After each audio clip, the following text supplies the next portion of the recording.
자, 볼게요.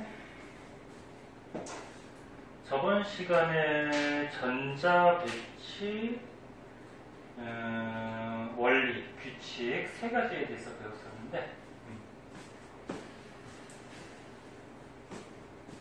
자, 간단하게 복습하고 그 다음에 진도 나갑시다.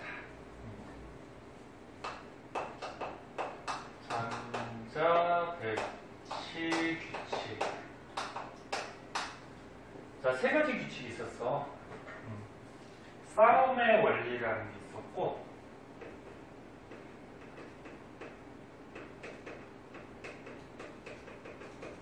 그 다음 두 번째 파울리 베타 원리.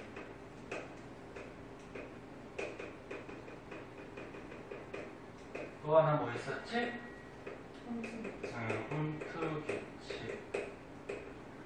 이렇게 세 가지 규칙이 있었는데, 요 세 가지 규칙에 전부 다 들어맞게 전자가 배치될 때가 가장 안정한 전자 배치가 됩니다. 안정한 거를 바닥 상태라 그랬나? 들뜬 상태라 그랬나?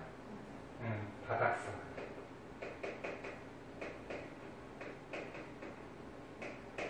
자, 그럼 싸움의 원리는 이 그림이 조금 복잡하게 나왔는데 이거 기억할 거예요. 첫 번째 껍질에 S 오비탈이 있고, 두 번째 껍질에 SP, 세 번째 껍질에 SPD, 네 번째 kop질에 SPDF. 이렇게 해서 오비탈의 종류가 한 종류씩 늘어난다 그랬어. 그때 수소를 빼고는, 수소 빼고 나머지 원소들은 오비탈에 전자가 있을 때 에너지가 순서가 이렇게 된다 그랬어요. 수소가 항상 특이해. 수소는 같은 껍질에 전자가 있을 때 에너지가 같다 그랬어요. 수소는. 그리고 수소 빼고 나머지는 에너지가 이렇게 된다. 문 좀 닫고 와. 밖에. 왜 늦었어? 페이스북 뭐. 왜? 자, 그래서 요 세 가지 원리 중에 싸움의 원리는 에너지가 작은 오비탈부터 전자가 차곡차곡 이렇게 쌓아지는 거가 있어요. 이게 이제 싸움의 원리였고, 그 다음에 파울리 베타 원리는 한 개 오비탈의 전자가 하나 또는 스핀 방향이 반대인 두 개까지 들어갈 수 있는데, 스핀 방향이 같은 방향인 전자는 들어갈 수 없다. 그리고 전자가 세 개도 들어갈 수 없다. 이게 이제 파울리 베타 원리였고, 87쪽. 그 다음 홈트 규칙은 에너지가 같은 오비탈이 있을 때는 가능하면 홀 전자가 많게 이렇게 들어가는 게 안정한 전자 배치다. 그런 규칙이었죠. 그래서 다시 한번 얘기하면 이 세 가지 규칙에 딱 들어맞는 그런 전자 배치가 안정한 바닥 상태가 돼요. 그럼 이 셋 중에서 하나라도 들어맞지 않으면은 전자 배치가 불안정이죠. 불안정한 거는 이제 들뜬 상태다. 그렇게 얘기하죠. 그거 예를 하나 들어봅시다. 이 밑에 있는 걸로 먼저 한번 보자. 질소가 있대요. 질소 저번 시간에도 한 것 같은데, 자, 질소가 원자 번호 7번. 그럼 양성자 7개에다가 전자도 7개. 그럼 얘가 전자 배치가 어떻게 돼? 1S에 2개 들어가고, 그 다음에 2S에 2개 들어가고, 그 다음에 2P에 몇 개? 3개 들어가면은 전자가 7개가 되죠. 얘를 3자 모형으로 한번 그려보자. 1S 오비탈에 스핀 방향이 반대인 전자 2개. 2S 오비탈에 스핀 방향이 반대인 전자 2개. 그 다음에 2P 오비탈은 배웠다시피 PX, PY, PZ 에너지 같은 공간이 3개가 있죠? 거기에 전자가 3개 들어갈 때 훈트 규칙에 따라서 가능하면 이렇게 홀전자가 많게 이렇게 들어가는 게 안정한 전자 배치. 그래서 얘 같은 경우에는 지금 3가지 원리를 전부 다 만족하니까 얘가 안정한 바닥 상태가 돼요. 그러면 이런 건 어떻게 되나 보자.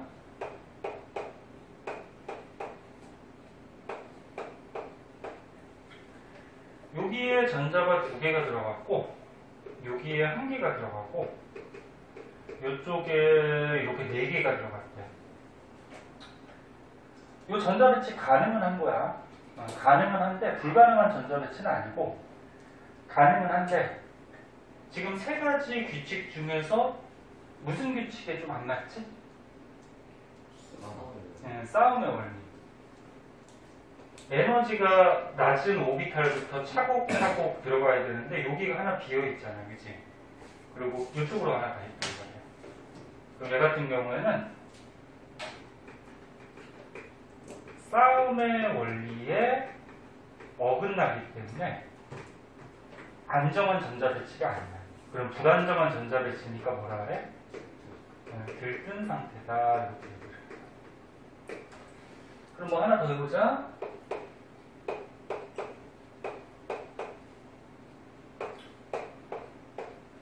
자, 여기에 1S에 2개, 2S에 2개, 2P에 3개가 들어갔어.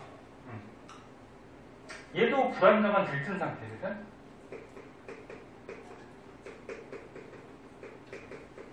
얘는 무슨 원리가 제대로 안 맞니? 훈트 규칙. 훈트 규칙에 따르면 에너지가 같은 오비탈들이 있을 때 가능하면 이렇게 홀전자가 많게 들어가야지 안정한 건데 지금 에너지 같은 공간 하나를 비워두고 전자들이 반발력을 가지면서 2개가 같이 들어가 버렸지. 그럼 이거는 훈트 규칙에 어긋나기 때문에 불안정한 들뜬 상태가 돼요. 훈트 규칙에 어긋나는. 볼줄 알겠죠? 이거 고를 줄 알아야 되고 싸움의 원리는 뭐 헷갈리지 않는데 파울리 베타 원리하고 훈트 규칙이 조금 헷갈릴 거야. 그래서 이게 어떤 원리고 규칙인지 헷갈리지 않도록 하고 하나만 더 해볼까? 마음에 드는 원소 없니? 뭐 하고 싶은 거? 알루미늄 한번 해볼까? 알루미늄 몇 번? 13번. 오, 번호가 딱 나오네. 그러니까 딱 원소 들으면은 몇 번인지 딱 나올 정도로 많이 공부를 해야 돼. 이거 세고 있으면은 수, 헬, 리벨 이렇게 세고 있으면 시간이 아무래도 좀 걸리니까. 자, 그럼 얘가 전자가 13개야. 그러면 에너지 낮은 오비탈부터 배치해보자. 1S에 2, 2S에 2, 2P에 몇 개 들어가? 6개 들어가죠? 그럼 여기까지 하면은 10개란 말이야. 그 다음에 누구야? 3S에 2, 그럼 12개. 그 다음에 누구야? 3P에 하나. 그치? 이렇게 들어가죠. 그럼 13개 맞죠? 상자 모형으로 표시하면은 뭐 이렇게 되겠죠? 2P가 3개 많으니까 여기 밑으로 쓸게. 그 다음에 3S, 그 다음에 3P. 이렇게 들어간단 말이야. 그럼 1S의 스핀 방향 반대, 2S의 스핀 방향 반대, 2P의 6개인데, 그릴 때도 이렇게 먼저 그리세요. 홀전자가 먼저 들어갈게요. 응? 하나, 둘, 3개 들어가고, 이제 스핀 방향이 반대인 거, 이렇게 3개 들어가고. 그 다음에 3S에 2개. 그 다음에 3P에 하나. 3P는 지금 하나가 들어있기 때문에 3PX에 들어있어도 되고 3PY에 들어있어도 되고 3PZ에 들어있어도 돼요. 상관없어요. 그러니까 이 전자가 여기 들어있어도 이 3가지 규칙을 전부 다 만족하는 거기 때문에 이건 안정한 무슨 상태? 바닥 상태가 되는 거야. 그러니까 얘는 에너지가 같은 오비탈이기 때문에 하나가 여기 있거나 여기 있거나 상관은 없어요. 여기 있어도 상관은 없고. 무슨 말인지 알겠니? 자, 그래서 전자 배치에 대해서 저번 시간, 이번 시간 좀 알아봤고요. 그래서 이제 오른쪽 페이지를 보시면은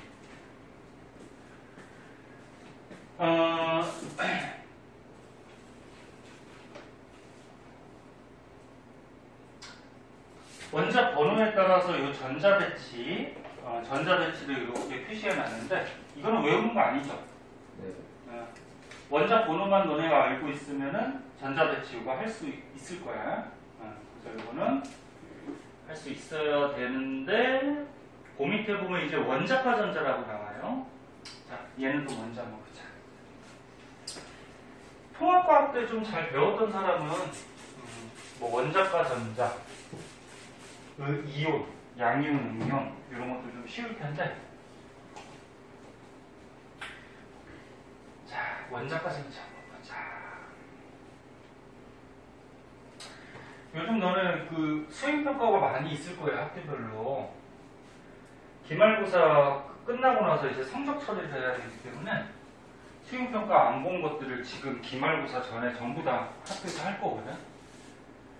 그래서 수행평가가 은근히 시간이 많이 뺏겨서 기말고사 공부할 시간이 좀 부족할 수도 있어요. 그러니까 미리미리 공부도 좀 해두시고. 응?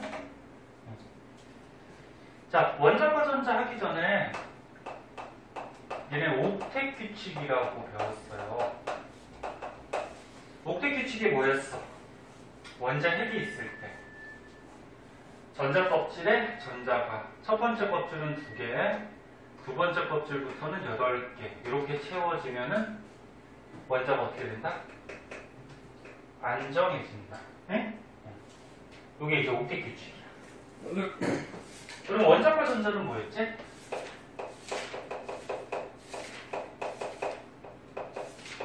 원자과 전자는 옥텟 규칙에 따라서 288 들어가고 남는 전자를 원자과 전자라고 해.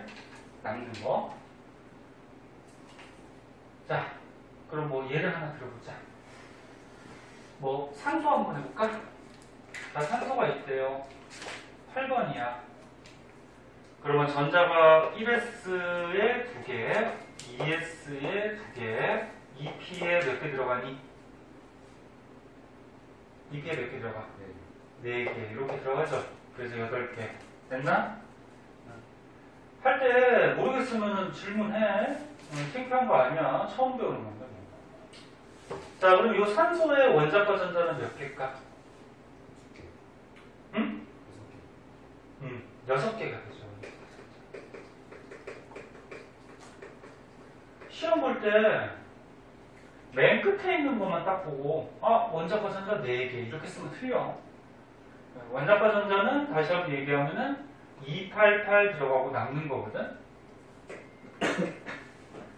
그럼 지금 여기가 주양자수 1 첫 번째 껍질이라는 거야. 그럼 첫 번째 껍질에 전자가 몇 개 있어? 2개. 여기 원자핵이 있고, 그 다음에 요거 주양자수 2 여기까지가 두 번째 껍질이죠.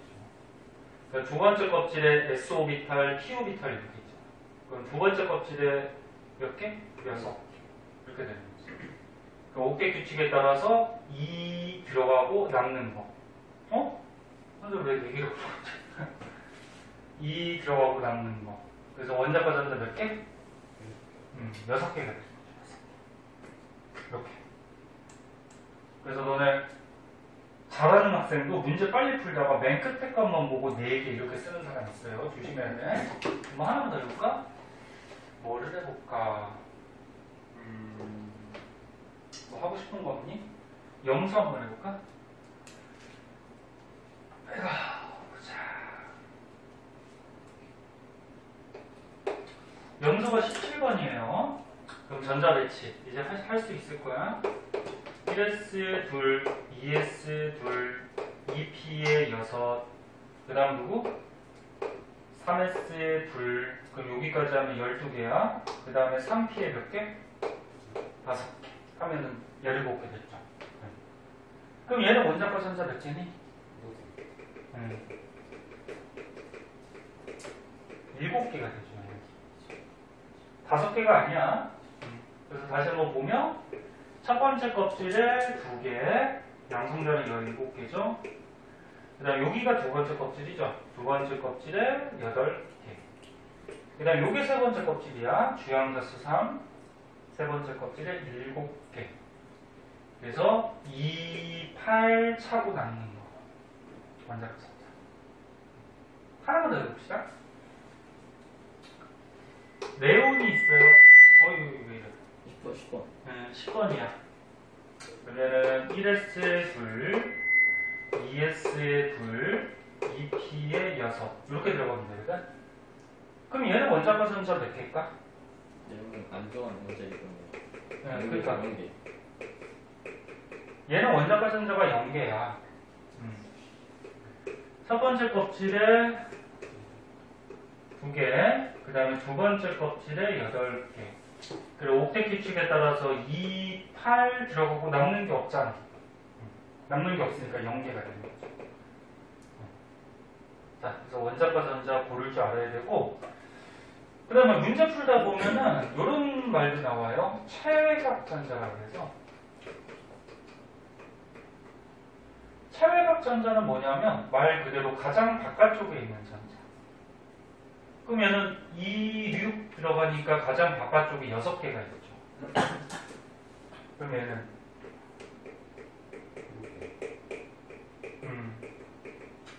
2, 8, 7 가장 바깥쪽에 7개가 있죠. 그럼 얘는 어떻게 될까? 얘는 2, 8 가장 바깥쪽에 8개가 있죠. 그래서 얘는 최외각 전자가 8이 되는 거야. 뜻은 알겠죠? 원자과 전자는 옥텟 규칙에 따라서 2, 8 들어가고 남는 거. 그 다음에 최외각 전자는 가장 바깥쪽에 있는 전자.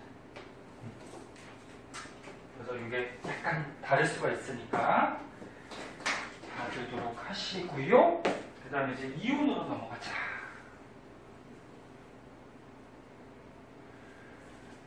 자, 밑에 보면 이제 이온이 나와요.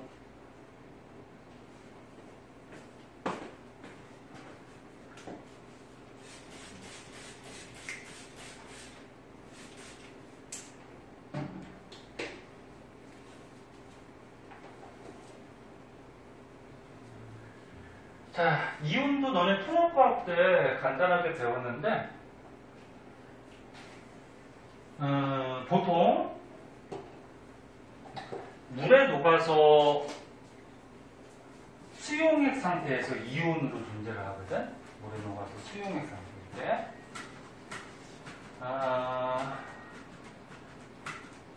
자, 양이온부터 한번 가자.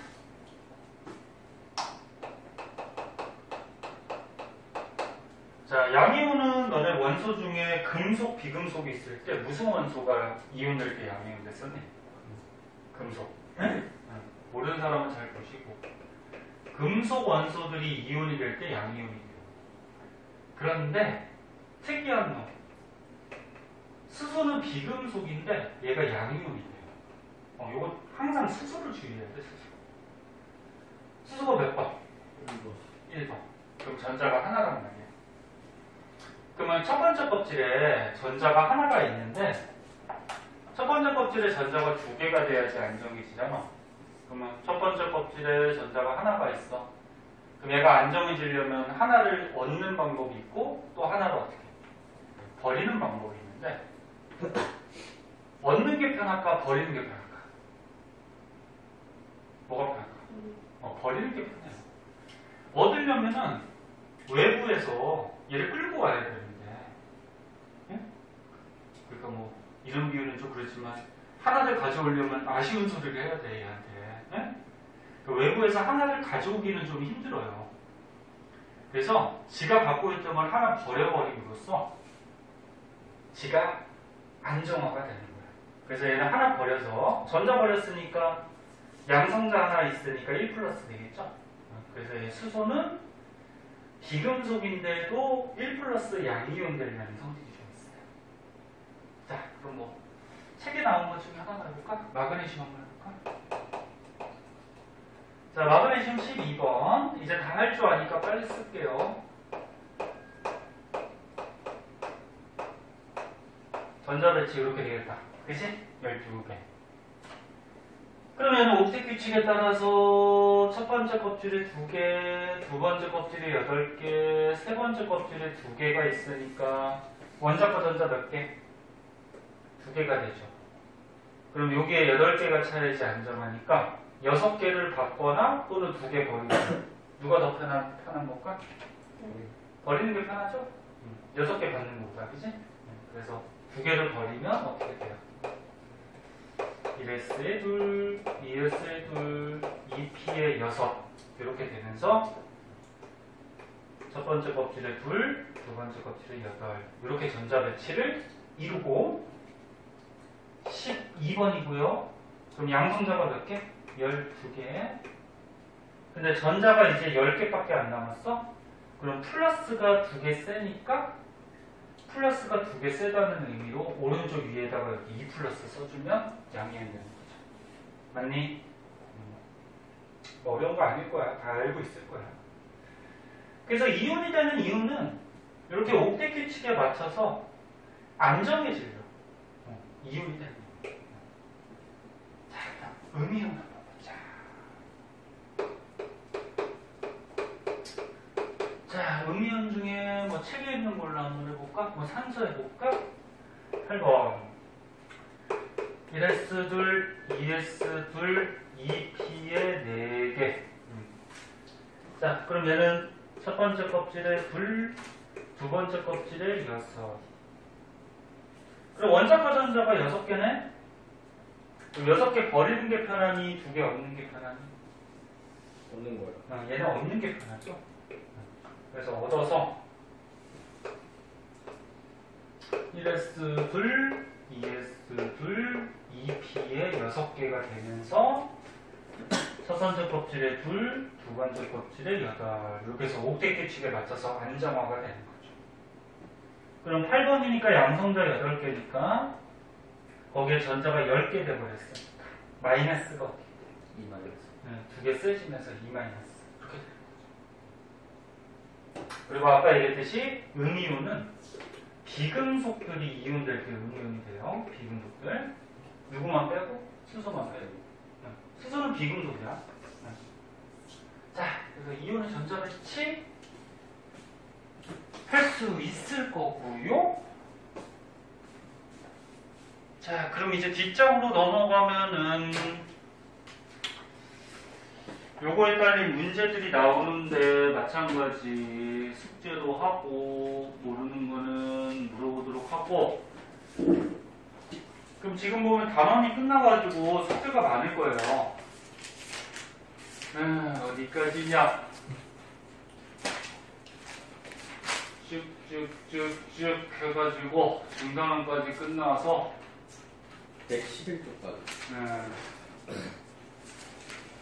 선생님 얘기했듯이 앞에서 배운 거 있으면은 뒤에 것까지 미리미리 풀어주세요. 배운 것들은. 그래야지 이렇게 한꺼번에 숙제가 많아질 때가 있으니까. 자, 111조까지 숙제로 좀 해오시고. 자, 넘어가서 이제 주기율표로 가보자. 113조. 주기율표.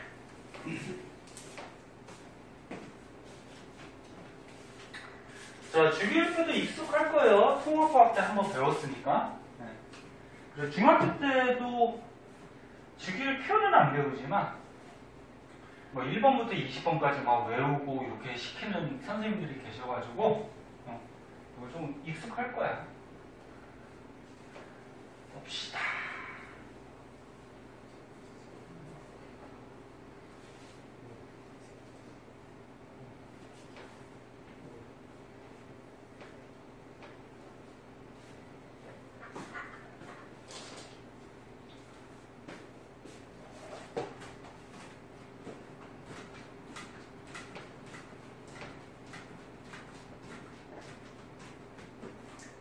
자, 주기율이라는 게 있는데, 주기율.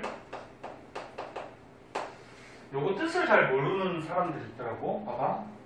좀 집중해서 봐. 좀만 더 하고 싶게. 주기율은 어떤 기준에 따라서 원소들을 배열을 해요.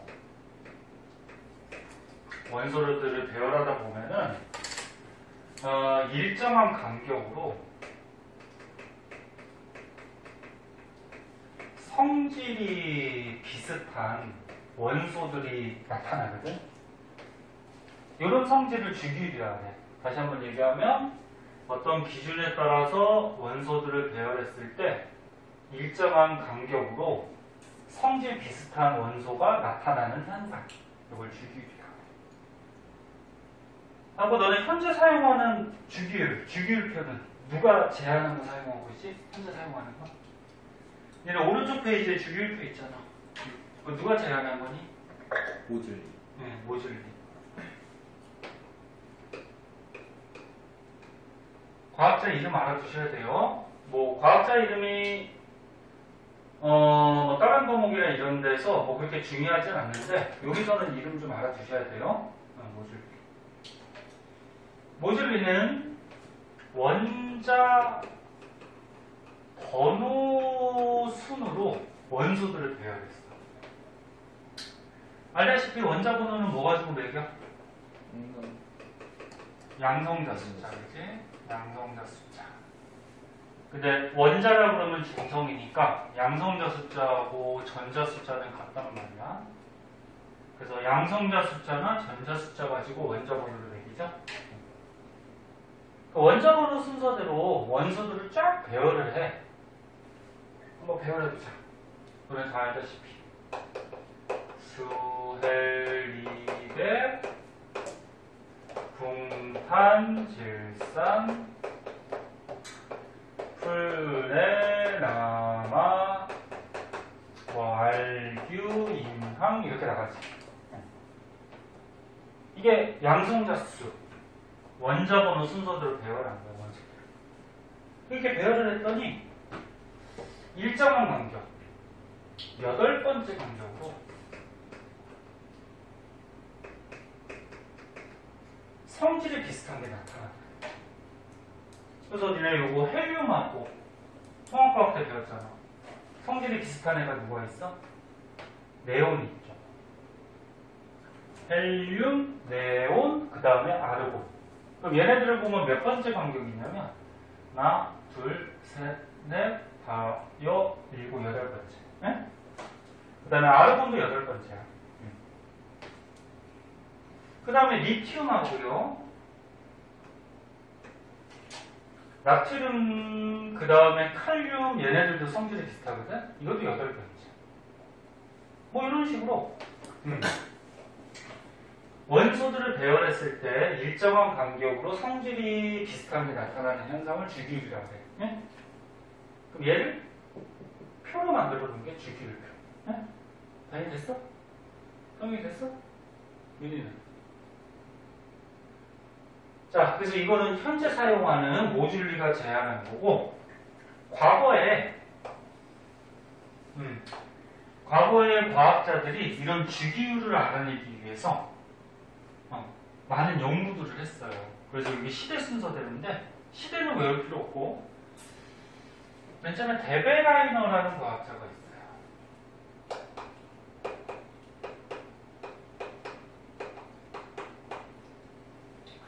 데베라이너라는 과학자는 살상 원소설이라 해서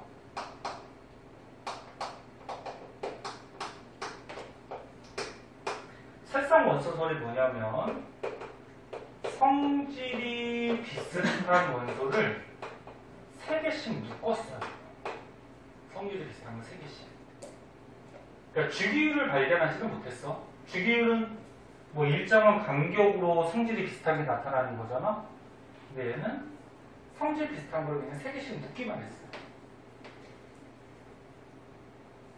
3개를.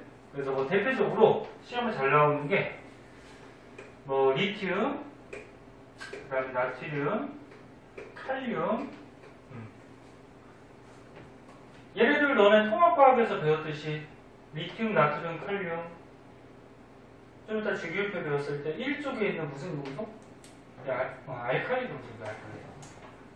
그래서 통합과학 때 알칼리 금속은 뭐 반응성이 큰 금속이라서 뭐 물하고 산소하고 반응도 잘하고 뭐 이런 것들 배운 거 있을 거야.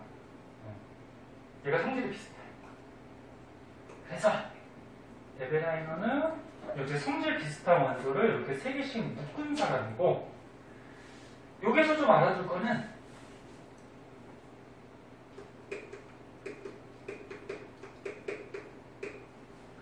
원자량. 원자량이 뭐야? 원자의 질량. 원자량은 우리가 어떻게 구하지? 이 원소 안에 있는 양성자 숫자하고 누구를 더한 거? 중성자 숫자를 더해서 원자의 질량, 원자량을 따지지. 응? 뭐 중간고사도 많이 있고. 질량을 따질 때는 전자 질량은 어떻게 하지? 무시해버려요. 양성자하고 중성자 합해서. 근데 이렇게 성질 비슷한 거를 3개 묶어놨을 때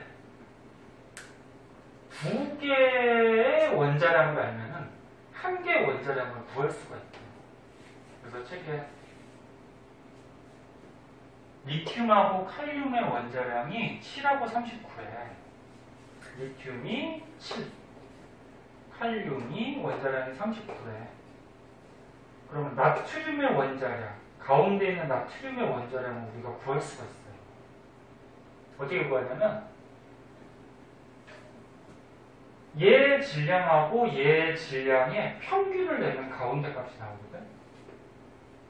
그러니까 7하고 얼마? 39의 평균이니까 나누기 2 하는 거죠. 그럼 얼마가 나오니?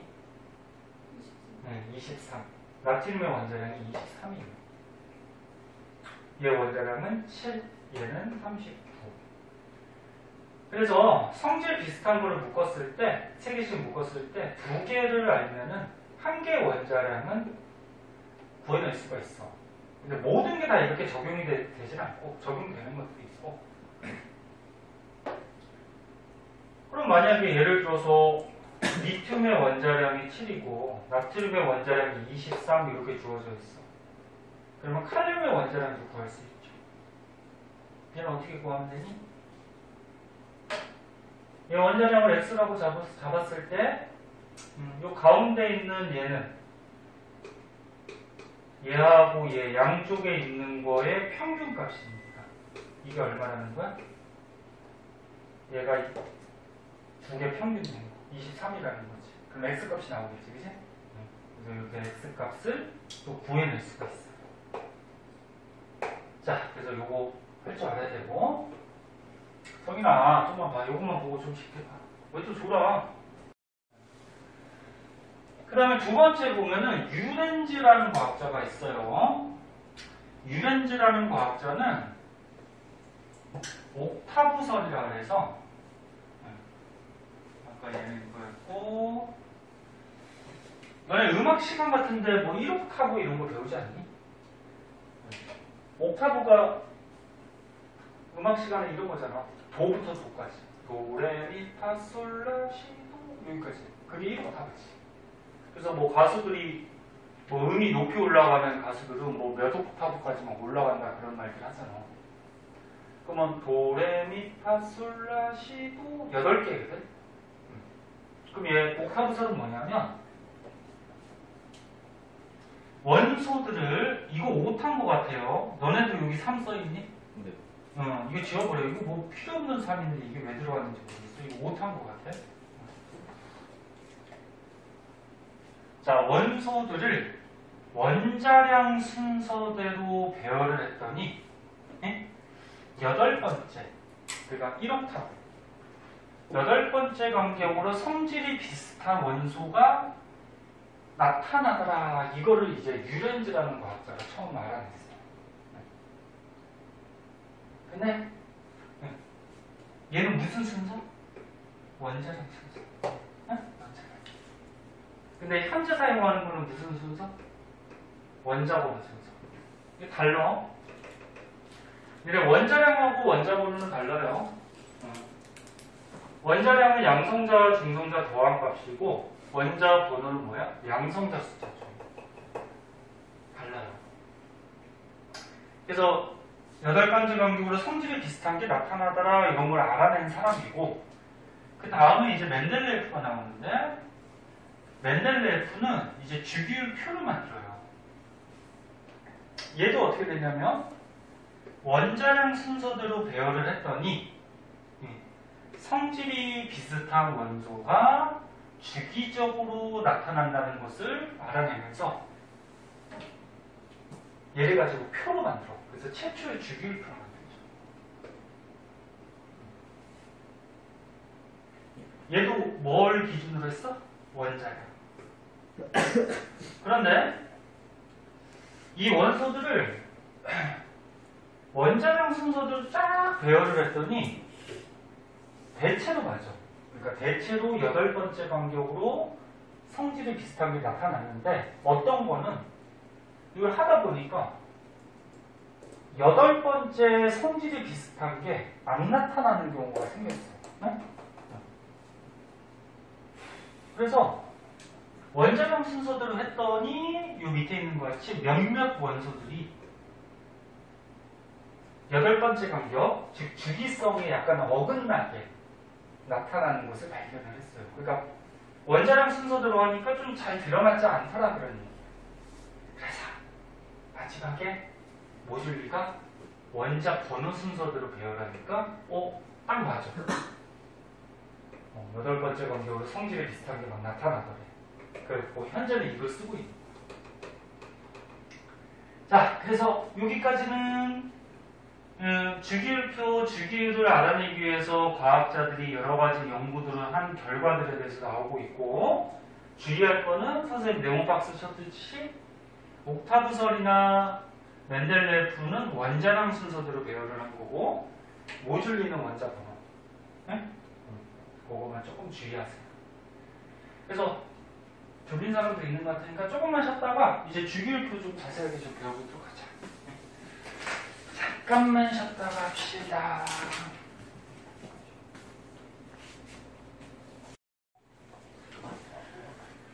자, 주기율표는 너네 화학에서 가장 기본이라서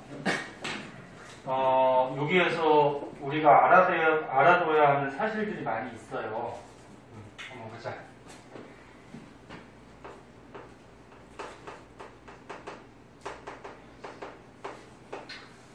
자, 현재 사용하는 주기율표는 아까 얘기했듯이 모듈리라는 과학자가 제안한 거를 원자 번호대로 지금 쓰고 있는 거고, 자, 먼저 한번 볼 거는 주기율표에는 이제 세로줄이 있고 가로줄이 있잖아. 통합과학 때도 한번 나왔어. 여기서 세로줄을 뭐라 그러지? 세로줄. 족이라고 해요. 이거 헷갈려하는 사람 있어? 자, 그래서 세로줄을 족이라고 하고요. 족은 몇 쪽까지 있지? 1쪽부터 18쪽까지. 18쪽까지가 있고요. 족이라는 거는 원자과 전자 숫자로 아까 배웠던 원자과 전자 숫자로 이제 원소들을 배열한 건데, 1족이 원자과 전자 몇 개? 1개. 2족은? 2개. 그럼 13족은? 13개가 아니고 몇 개지? 원자과 전자? 3개. 5개가 어떻게 해서 5개가 나와? 13족은 3개. 14족은? 4개. 15족은? 5개.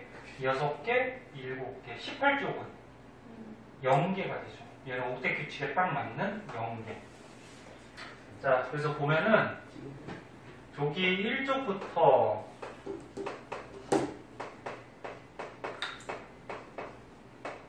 18쪽까지 이렇게 있거든? 그래서 원자과 전자 숫자 가지고 매기는 건데, 주의할 거는 13족은 13개가 아니야. 3개야. 그리고 선생님이 여기 3족부터 12족까지는 빼놨잖아. 빼놓은 이유는 얘네가 원자 번호 20번까지만 알면 되잖아. 20번까지를 보면은 요 3족부터 12족이 없어요. 그래서 3족부터 12족은 시험에 나오지도 않아. 그래서 시험에 나오는 표도 이렇게 나올 거야. 3부터 10까지는 빼고. 여기 세로 줄. 근데 원자과 전자 숫자가 같으면 이 원소들의 성질이 어떻게 되지? 비슷해져. 성질이 같다 그러면 안 돼. 만약에 서술형 같은 거 쓸 때. 원소 종류가 다른데 성질이 같을 수는 없잖아. 그치? 그래서 비슷하다는 얘기죠. 그래서 다시 한번 얘기하면 같은 세로줄에 있는 즉 원자과 전자 숫자가 같은 원소들은 성질이 비슷해요. 그 다음에 가로줄은 뭐라 그러니? 주기. 네? 가로줄. 이렇게 가로줄. 가로줄 주기는 뭐 가지고 매기죠? 전자 껍질수. 그래서 주기는 1주기부터 몇 주기까지? 네, 7주기까지 있어요. 7주기까지 있고 전자 껍질수를 가지고 주기를 매기고 어떤 애들은 선생님 여기 밑에 있는 난타문족하고 악티늄족 얘네들은 뭐예요? 얘 8주기, 9주기 아니에요? 이거 아니야? 이 뭐야? 이 난타문족은 여기 써있을 거야. 여기에 들어가는 거야. 그러니까 이 자리에 이 원소들이 들어가야 되거든. 근데 이 자리에 이 많은 원소들을 넣다 보면은 주기율표가 어떻게 돼? 너무 길어져. 응? 그래서 얘를 이렇게 따로 뺏어 쓰는 거야. 악티늄족도 마찬가지죠. 그래서 주기는 7주기까지 있어요. 자, 1번부터 20번까지 한번 배치해보자. 이거 할 줄 알아야 돼. 수, 헬, 맨 끝으로 가죠. 그 다음부터는 이제 어떻게 하면 돼? 차곡차곡 넣으면 돼요. 수, 헬, 미배, 붕탄, 질산, 풀네, 남아, 그 다음에 알규, 임황, 염화, 칼칼에서 20번까지. 이거 배치할 줄 알아야 돼. 자, 우리가 오비탈 배웠으니까 오비탈까지 한번 써보자. 선생님, 요거 다시 그리지 않아도 할 수 있을까 보자. 첫 번째 껍질에 S오비탈인데 얘가 전자가 하나니까 여기 하나 들어가죠? 그 다음 헬륨은 어떻게 돼? 첫 번째 껍질에 S오비탈에 2개가 들어가고 리튬은 1S 둘 들어가고 그 다음에 뭐지? 2S에 하나가 들어가죠. 베릴륨은 1S 둘, 그 다음 어떻게 돼? 2S에 둘. 앞에 거는 생략하는 거야. 궁소는 1S 둘 들어가고 2S 둘 들어가고 2P에 하나 들어가죠. 얘는 1S 둘, 2S 둘, 2P에 둘. 무슨 말인지 알겠죠? 지금 오비탈 배치하는 거예요. 그럼 얘는 어떻게 돼? 2P에 셋, 2P에 넷, 2P 다섯, 2P 여섯. 그럼 나트륨은 어떻게 돼? 1S 둘, 2S 둘, 2P에 여섯, 그 다음 뭐야? 3S 오비탈에 하나. 그럼 얘는 3S에 둘, 그 다음에 3S 다음에 뭐지? 3P에 하나, 둘,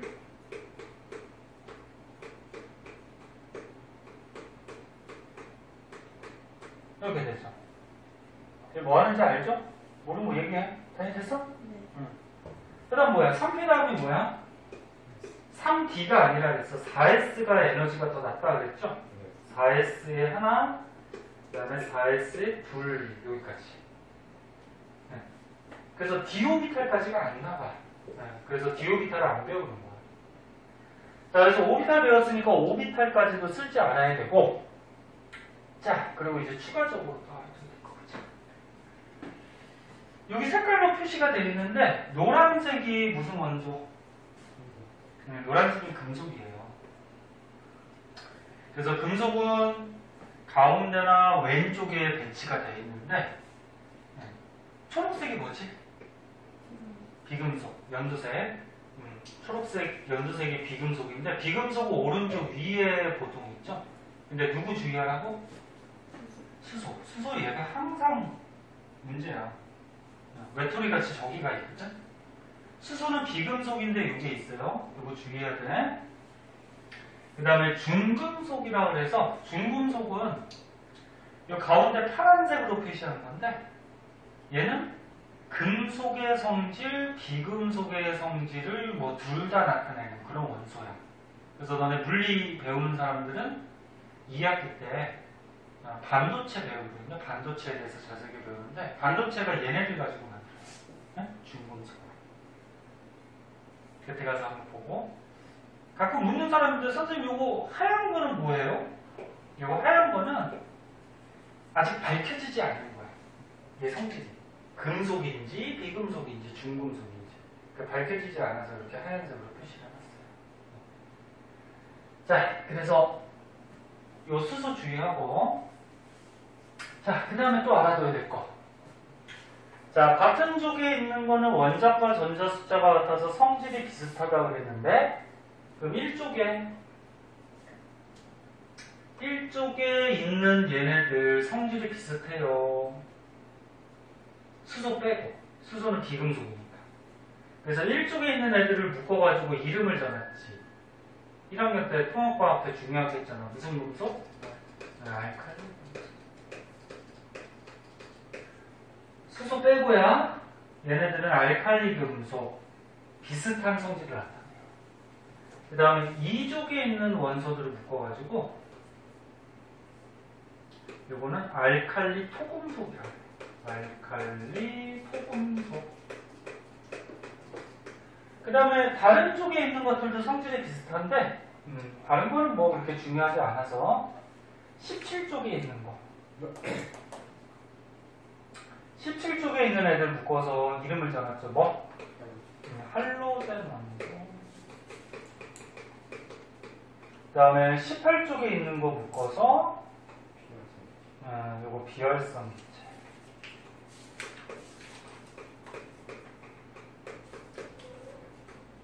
이렇게. 그래서 이렇게 세로들에 있는 거 요거 4개 정도는 이름 알아두시고 성질은 뭐 이제 뒤에서 조금 배울 거고. 자, 그리고 또 한 가지 알아둘 거. 왼쪽 아래로 가면 갈수록 너네 금속들이 가운데나 왼쪽에 있잖아. 그래서 왼쪽 아래로 가면 갈수록 금속의 성질이 커져요. 그러면 금속의 성질이 크다라는 것은 뭐냐면 금속들은 무슨 이온이 잘 되지? 양이온이 잘 되죠? 양이온이 잘 된다는 얘기고 그리고 양이온이 돼서 다른 음이온하고 반응을 잘한다는 얘기예요. 이거 알아두셔야 돼요. 그래서 왼쪽 아래로 갈수록 반응성이 커지더라. 그래서 그냥 금속 중에 가장 왼쪽에 있는 거 요거죠. 알칼리 금속. 그래서 알칼리 금속이 금속 중에 반응성이 어때? 제일 큰 거야. 다른 거랑 반응을 잘해. 그럼 알칼리 금속 중에서도 아래쪽으로 갈수록 반응을 잘하니까 요 중에서는 칼륨이 반응을 제일 잘하는 거. 알아두셔야 되고 그 다음에 비금속을 보면은 18쪽은 너는 왜 이름을 비활성 기체라 그래? 반응을 안 하죠? 활발히 반응하는 성질이 없다라는 거죠. 얘는 반응을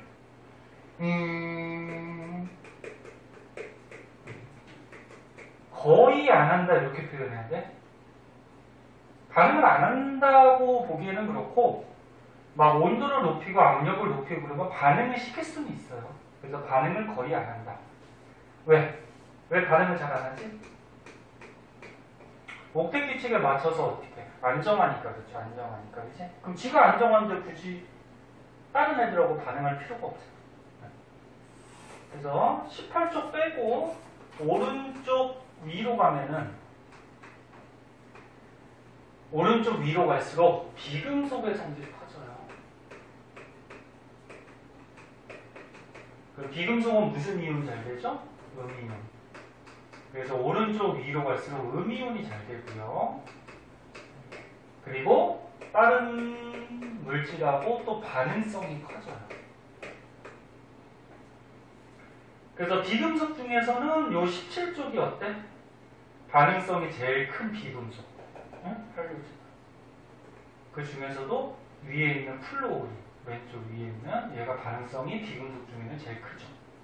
그러니까 왼쪽 아래로 갈수록 반응성이 커지고 오른쪽 위로 갈수록 반응성이 커지고 18쪽은 반응을 거의 안 하고. 됐나?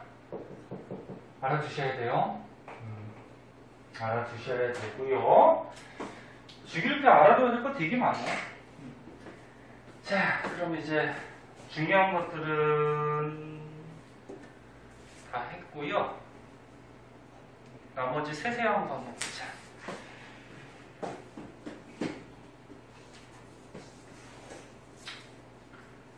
자, 거기 밑에 있는 거는 전자 껍질에 전자 배치해 놓은 거야. 요거는 288 배치할 줄 알 거고, 그 다음 밑에 거는 선생님 썼던 이 오비탈을 지금 표시해 놓은 거예요. 할 줄 알 거고, 그 다음에 뒷장으로 가보자. 뒷장이냐 오른쪽이냐? 뒷장. 자, 뒷장으로 가보면 그래프가 하나 나와요.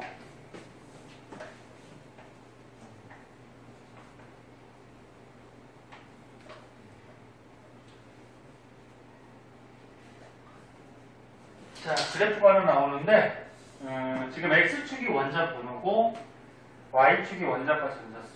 다 했어, 봐. 이 페이지까지 정리해. 빨리 끝내자.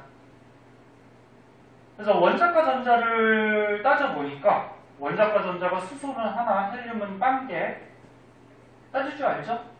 근데 원자과 전자가 이렇게 주기적으로 이렇게 나타나요. 응? 그래서 어떤 주기율을 원소들이 이렇게 나타내고 있다는 것을 그래프로 표시한 거고, 그 밑으로 가면은 뭐 금속, 비금속, 중금속의 특징이 나와요. 뭐 이건 쉬운데 그래서 혹시 보기 중에 나올지 모르니까 한번 봅시다. 자, 금속은 주기율표 어디다 그랬어? 가운데나 왼쪽, 그치?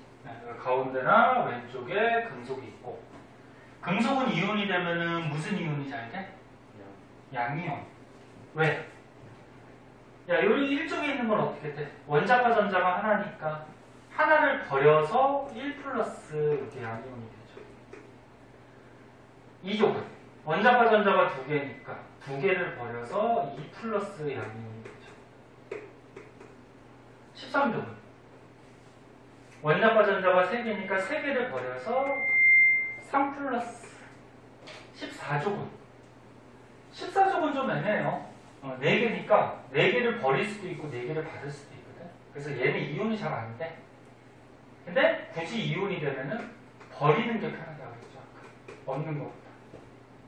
15쪽은 원자과 전자가 5개니까 어떻게 돼? 5개 버리는 것보다 3개 얻는 게 편하고, 얘는 원자과 전자 6개니까 2개 얻는 게 편하고, 얘는 7개니까 1개 얻는 게 편하고, 얘는 옥텟 규칙에 맞으니까 안정해서 이온이 잘 안 되고. 그치? 네, 할 수 있겠죠. 그래서 금속은 양이온이 잘 되고요. 금속은 고체야. 근데 액체 금속이 하나 있어요. 누구? 수. 수는 금속은 금속인데 그냥 상온에서 실온에서 유일하게 액체. 그 다음에 금속이니까 열과 전기가 어때? 잘 통하겠죠. 그 다음에 이제 비금속. 비금속은 오른쪽에 보통 있죠? 이쪽에. 이쪽에 있는데 누구는 제외? 수소는 왼쪽. 그 다음에 비금속은 음이온이 잘 된다 그랬고, 단 18쪽은 이온이 잘 안 되고. 그래서 과학이 짜증나는 게 막 예외들이 막 있어가지고. 그 다음에 비금속은 기체나 고체인데 비금속 중에 액체가 또 하나 있어요. 브로민. 금속 중에 액체는 누구? 수은. 비금속 중에 액체는 브로민. 그리고 비금속이니까 열 전기가 잘 안 통해요. 근데 또 이것도 예외가 있어. 흑연. 흑연은 또 전기가 잘 통해. 흑연이 너네 연필심, 샤프심인데 얘가 무슨 원소로 돼 있지? 탄소로 돼 있죠. 얘는 또 전기가 잘 통해요. 자, 그 다음 중금속. 자, 중금속은 아까 얘기했듯이 금속하고 비금속의 성질을 여기 있는 것 같이 금속과 비금속의 성질을 둘 다 갖거나 또는 중간적인 성질을 갖고 있는 거야. 금속, 비금속. 네. 그래서 중금속은 화학에서는 잘 안 나오고 물리할 때 반도체를 얘 가지고 만들기 때문에 반도체 같은 데서 좀 나와요. 네. 자, 이거 참고삼아 한번 보시고 참고삼아 보라는 거는 뭐 시험에 그닥 잘 나오지는 않는데 나올 수는 있으니까. 자, 그 다음 밑에. 자, 밑에 요 표는 선생님이 아까 좀 여기다 다 설명을 했어요. 요거에 대한 거 여기 써 있는 거야. 한번 읽어보고. 마지막으로 동족 원소라고 있어요. 동족 원소.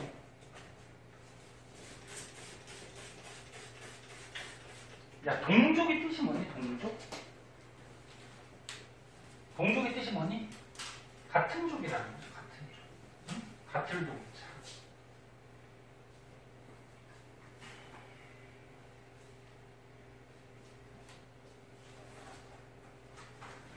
자, 요거는 뭐 간단하게 보고 넘어갈 수 있는 거라서 필기 안 할게요. 그냥 책으로 보세요. 자, 동족 원소 중에 다른 것도 뭐 중요하지만 아까 얘기한 1족 알칼리 금속, 그 다음에 2족 알칼리 토금속, 그 다음에 17족 할로젠 원소, 18족 비활성 기체. 그중에서 이 알칼리 토금속은 뭐 그렇게 중요하진 않아요. 이거는. 자, 그러면 책을 한번 보세요. 자, 알칼리 금속은 위에서부터 어떻게 돼? 리튬, 나트륨, 칼륨. 요 위에서부터 좀 알아두셔야 돼요. 이거 하도 잘 나와서. 밑에는 뭐 누비듐, 세슘 이런 게 있는데 거기까지는 몰라도 되고 요거 리튬, 나트륨, 칼륨 순서대로 좀 알아두고 주의할 거는 뭐라고? 수소 제외. 네, 수소 제외하고 이쪽. 자, 그럼 얘는 어떻다 그랬어? 금속 중에 반응성이 어떻다? 큰 것들. 그치? 네, 그래서 반응성이 매우 커서 뭐 산소하고 물하고도 반응을 잘한다. 이거 통합과학 때도 중요하게 나왔었어. 그리고 얘는 원자과 전자 하나니까 몇 플러스? 양이온 될 때 1 플러스 양이온이 잘 된다. 그 다음에 알칼리 토금속은 2족이다. 그 정도만 알아두고 뭐 그렇게 중요하지 않아요. 그 다음에 할로젠. 할로젠은 몇 쪽? 17쪽. 여기 17쪽. FCl 요 밑에까지 알아둬야 돼. FCl, BRI 요 정도까지 알아두셔야 돼요. 순서대로. 왜 알아둬야 되는지는 뒤에 문제 풀다 보면 알 거야. 선생님이 알아둬야 되라는 거 알아두세요. FCl, BRI. 얘도 어때? 반응성이 크죠. 뭐? 비금속으로. 비금속은 오른쪽 위로 갈수록 반응성이 크다 그랬죠. 그 반응성이 큰 비금속. 그리고 원자과 전자가 7개니까 1-음이온. 그다음 비활성 기체 18쪽. 요것도 순서대로 좀 알아두세요. 위에서부터 헬륨, 네온, 아르곤. 얘는 안정하기 때문에 거의 반응하지 않고. 그리고 비활성 기체고요. 목대 규칙에 맞춰서 거의 반응하지 않는다. 자, 그래서 오늘 빨리 해서 여기까지 내용 정리를 한번 해봤고요.